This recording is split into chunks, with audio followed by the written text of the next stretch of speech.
Hello friends, welcome to my YouTube channel Purvi Pujara. Operating system की video lecture series में मैं आप सबका स्वागत करती हूँ। आज हम हमारे जो यूनिट नंबर 1 है ऑपरेटिंग सिस्टम कंसेप्ट, उसमें हमारा आज का जो टॉपिक है वो है मल्टी प्रोग्रामिंग ऑपरेटिंग सिस्टम। चलो देखते हैं कि ये मल्टी प्रोग्रामिंग ऑपरेटिंग सिस्टम कैसे वर्क करता है। हम देखते हैं कि मल्टी प्रोग्रामिंग ऑपरेटिंग सिस्टम क्या है। तो फर्स्ट पॉइंट तो है कि जो भी there will be a number of jobs, number of process which are ready to execute, which वो कहाँ पे होगी हमारी, which resides in main memory. तो ऑपरेटिंग सिस्टम जो होगा वो क्या करेगा कि जो भी ये सारी प्रोसेसेस है उसमें से first one by one execute करेगा from the beginning. So in this type of operating system क्या करेगा वो, it pickups and begin to execute one of the jobs from the memory. Next point है कि if any of this job needs any input output operation, then operating system switches from one job to another. हम बोल सकते हैं कि अगर हमारे पास multiple jobs are ready to execute, तो जो भी जॉब्स फर्स्ट जॉब होगी, फर्स्ट वो प्रोसेस होगी, वो रन होगी, और अगर वो कंप्लीट हो जाए उसके बाद ही नेक्स्ट जॉब का टर्न आएगा, नेक्स्ट प्रोसेस का टर्न आएगा। तो जो भी हमारी प्रोसेसेस होगी, जॉब्स होगी, वो क्या होगी, नॉन प्रिमिटिव। लेकिन हमें जो भी जॉब्स है वो कंटिन्यू सीपीयू का ही रिक्वायरमेंट हो ऐसा जरूरी तो नहीं है। हम सब जानते हैं कि हर प्रोसेस और कुछ भी हम काम करते हैं तो हमें कोई इनपुट आउटपुट चाहिए होता है। तो अगर कोई जॉब को इनपुट आउटपुट चाहिए तो तब सीपीयू क्या होगा, फ्री होगा। तो इंस्टेंटली मल्टी प्रोग्रामिंग सिस्टम क्या करता है कि स्विच कर लेता है एक प्रोसेस से दूसरी प्रोसेस में, एक जॉब से दूसरी जॉब में। तो जो हमारा सीपीयू होगा एंड ऑपरेटिंग सिस्टम होगा वो दोनों क्या होंगे, कॉन्स्टेंटली बिजी होंगे, कभी भी वो आइडल नहीं रहेगा। तो हमारा जो प्रीवियस बैच ऑपरेटिंग सिस्टम में ड्रॉबैक था कि सीपीयू जो था वो आइडल रहता था। अगर कोई जॉब है उसको इनपुट आउटपुट ऑपरेशन चाहिए तो तब सीपीयू जो होता हमारा आइडल रहता था। लेकिन मल्टी प्रोग्रामिंग ऑपरेटिंग सिस्टम में क्या होता है कि सीपीयू फ्री नहीं रहता है, वो तुरंत ही अगर कोई जॉब होगी फर्स्ट वो एग्जीक्यूट करेगा। अगर उसको कोई इनपुट आउटपुट चाहिए तो क्या करेगा कि वो जो next job which is ready to execute in queue, तो उसको वो उसको एग्जीक्यूशन स्टार्ट कर देता है। ये हमारा था सेकंड पॉइंट। एंड अगर ये जो हमने देखा कि ये जो जॉब्स होती है वो वन बाय वन एग्जीक्यूट होती है, लेकिन हम देख सकते हैं कि there will be a number of jobs which are ready to run at same time. तो जो हमारी ऑपरेटिंग सिस्टम होगी वो कैसे चूज करेगी कि कौन सी जॉब पहले करनी है, कौन सी बाद में करनी है। तो ये सारे जो शेड्यूलिंग जो करता है उसको बोलते हैं सीपीयू शेड्यूलिंग। तो ये जो ऑपरेटिंग सिस्टम होता है वो सीपीयू शेड्यूलिंग की मदद से ये चूज करता है कि कौन सी जॉब या प्रोसेस फर्स्ट एग्जीक्यूट करनी है, कौन सी बाद में करनी है। और ये जो सीपीयू शेड्यूलिंग होता है उसके लिए there are various different CPU scheduling algorithms. For example first come first serve, round robin algorithm and many more. अब हम समझते हैं इन डिटेल कि वो एक्चुअली कैसे वर्क करती है।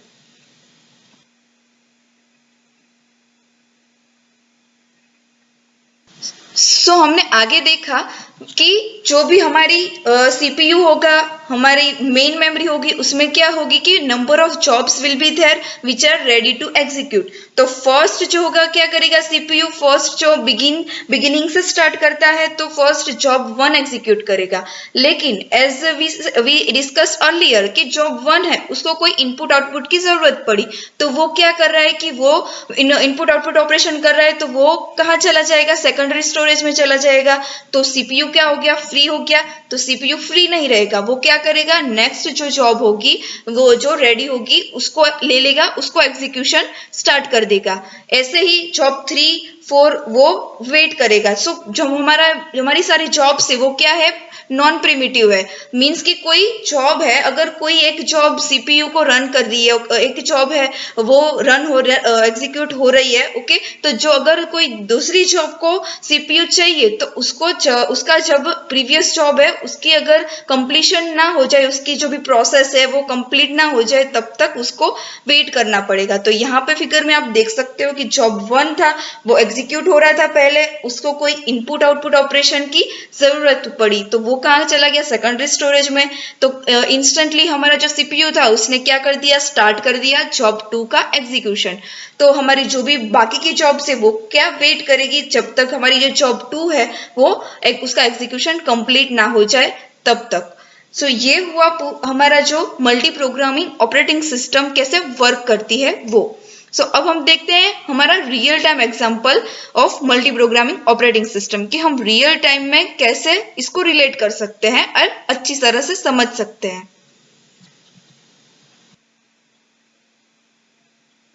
मल्टी प्रोग्रामिंग ऑपरेटिंग सिस्टम को हम रियल टाइम एग्जांपल से कैसे रिलेट कर सकते हैं, तो हम हमारे टीचर स्टूडेंट के एग्जांपल के साथ रिलेट कर सकते हैं। तो फॉर एग्जांपल जो टीचर है उसने कोई यूनिट पढ़ाया और बच्चों को बोला कि मैं इस यूनिट में से आप सबको 5-5 क्वेश्चन पूछूंगी। सो यूनिट पढ़ा लिया, अब आई बारी की क्वेश्चन आंसर की। तो टीचर क्या करता है, फर्स्ट जो बेंच में बैठा है फर्स्ट स्टूडेंट उसको उठाता है, उसको क्वेश्चन पूछता है और उसको आंसर मिल जाए उसके बाद ही वो नेक्स्ट बच्चे पे जाता है। तो ऐसे ही वो टर्न बाय टर्न सबकी टर्न आती है और सबको 5-5 क्वेश्चन पूछता है। अगर इन बिटवीन अगर कोई बच्चा बोल दे कि मैम मुझे नहीं आता है और ऐसा कुछ हो, तभी वॉलंटरीली अगर वो रिलीज कर दे, मैम को फ्री कर दे, तभी वो मैम होगी वो जो नेक्स्ट स्टूडेंट है उसको बोलेंगे। तो हम यहाँ पे रिलेट कर सकते हैं कि जो हमारा टीचर है वो क्या है, हमारा सीपीयू है और ये सारे बच्चे हैं वो क्या है, हमारी जॉब्स है और प्रोसेस है which are ready to execute और रेडी टू आंसर।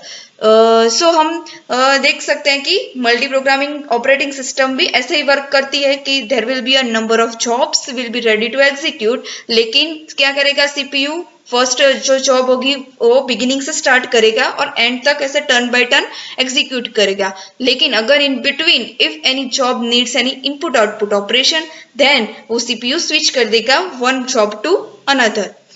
सो ये था हमारा मल्टी प्रोग्रामिंग ऑपरेटिंग सिस्टम का मेन कंसेप्ट। तो जैसे हर ऑपरेटिंग सिस्टम का कोई ना कोई एडवांटेजेस होता है और डिसएडवांटेजेस होता है, वैसे चलो अब हम देखते हैं कि ये मल्टी प्रोग्रामिंग ऑपरेटिंग सिस्टम है इसका क्या एडवांटेजेस है और क्या डिसएडवांटेजेस है। मल्टी प्रोग्रामिंग ऑपरेटिंग सिस्टम, तो फर्स्ट एडवांटेज होता है कि जो सीपीयू होगा वो क्या रहेगा, ऑल द टाइम वो बिजी रहेगा, it will never become a idle. So हमने जैसे देखा कि अगर कोई एक जॉब एग्जीक्यूट हो रही है तो अगर कोई उसको इनपुट आउटपुट ऑपरेशन चाहिए तो सीपीयू क्या करेगा, फ्री नहीं रहेगा, वो इंस्टेंटली वो जो नेक्स्ट जॉब होगी उसको एग्जीक्यूशन स्टार्ट कर देता है। तो सीपीयू क्या रहेगा, ऑल द टाइम एक्टिव रहेगा, बिजी रहेगा और जैसे सीपीयू का बिजी रहेगा उतनी हमें परफॉर्मेंस स्पीड फास्टर मिलेगी। सो सेकंड है कि system looks to be fast as all the task run in parallel. So means कि जो सीपीयू होगा वो ये एक प्रोसेस में से दूसरी प्रोसेस में इतना फास्टर वो स्विचिंग करता है कि हमें लगता है कि जो भी टास्क परफॉर्म हो रहे हैं वो पैरेलल में हो रहे हैं and all the resources are used efficiently. तो मल्टी प्रोग्रामिंग ऑपरेटिंग सिस्टम में सीपीयू भी बिजी रहता है, ऑपरेटिंग सिस्टम भी बिजी रहती है। सो सारे जो रिसोर्सेज होते हैं उसका एफिशिएंटली यूज होता है। Disadvantages of multi programming operating system. So first जो डिसएडवांटेज है it is that complicated schedule handling.